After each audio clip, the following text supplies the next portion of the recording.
content awareness, references to racism, freedom fighting, fire, a large beetle, use of the word mad in different contexts, reference to 448, and inferences of suicide. Northern Stage presents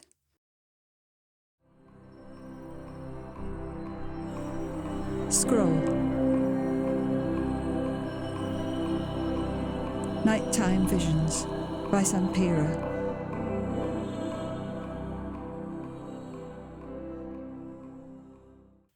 The images in the Nighttime Visions video illustrate the words spoken. They are a mix of fast-changing video clips and photographs. They contain some iconic images from black culture, clips from films, music videos, and news footage. The first clip is from 2001, 9/11, the moment the first tower falls and erupts into an all-engulfing wall of dust. Then a shaky handheld video of Grenfell Tower burning. Flames rage behind the windows and streak up the sides of the tower block, lighting up the sky. There follow graffitied trains. A couple dance at a party. A man stands in a church aisle, his face turned up to heaven as he utters a prayer. News footage includes demonstrations, the Bristol bus boycott of 1963, justice for Mark Duggan from 2011. Also, in Poland, Lech Wałęsa signs a solidarity treaty with an oversized pen. Music video clips feature rap artists, for instance, Tupac, Dave and Heady One, Dr. Dre.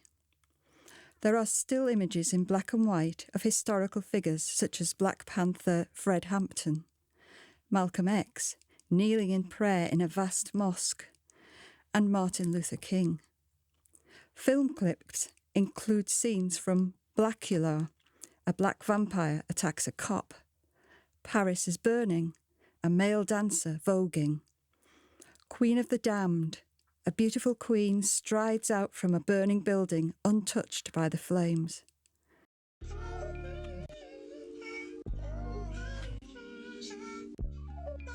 Don't take this as a poem, it's just a stream of consciousness. I feel alone in my own head, and smoke is filling up the room, but I'm just trying to make the atmosphere match my head. It's quiet, too quiet. So I open the window and listen to the muffled sounds of the city. It's comforting to know I'm still in the ends, because contrary to popular belief, it's the only place that's safe. And I'm not talking about safe as if I can't die, but death is constantly watching. It's nice to know I know who's watching. It's 4:48, and that number comes to mean significance in different circles. And it's these times where the mind comes up with its greatness, its dopeness, but I can't get the stench of my friends' deaths out of my mouth. Maybe that's why I smoke so much. I mean, what other thing is strong enough to cover the taste that my friends are in the ground before me? And my muscle fibres are tweaking at the things that make me mad. Because I am mad. But not mad like, oh shit, she's tapped. Why does she walk around with a chip on her shoulder? I'm mad. I'm mad at the police. Mad at the suits and ties in Parliament claiming expenses. I scroll through the news articles while I'm waiting in line at the food bank. Second house. 104 million on a contract. Bro, you only started that company up 2 weeks ago. I wonder if I could do that. Make face masks for millions and just have the NHS wearing my shit. They wouldn't let me. I speak too rough. I don't own no suits but tracksuits. I choose the outlaw life for a reason. I can't sit in fancy restaurants joking about how rich I am, how I'm spending public money on fancy shirts. How can you be a CEO without a business address?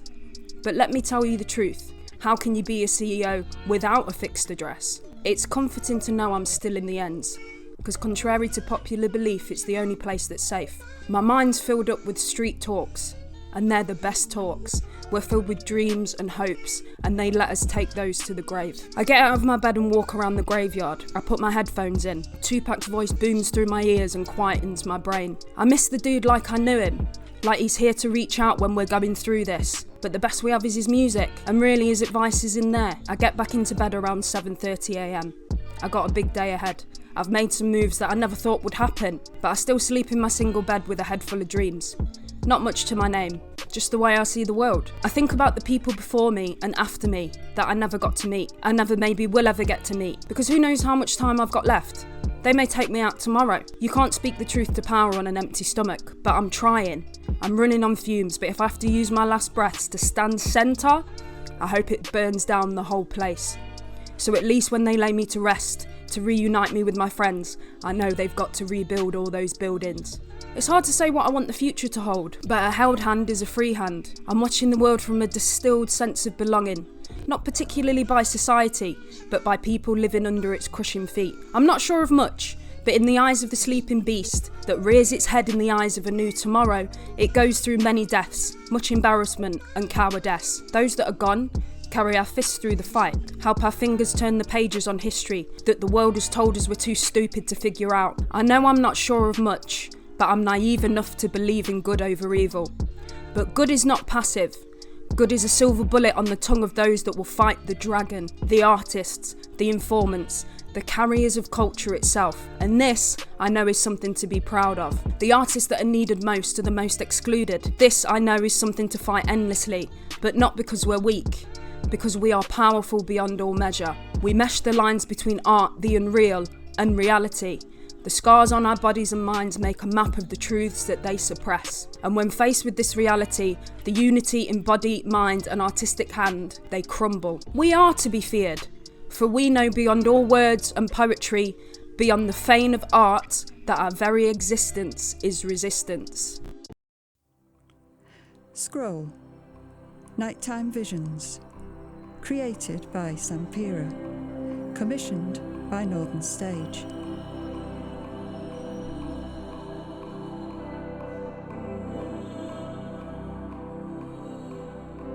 A Northern Stage production in association with Sampira.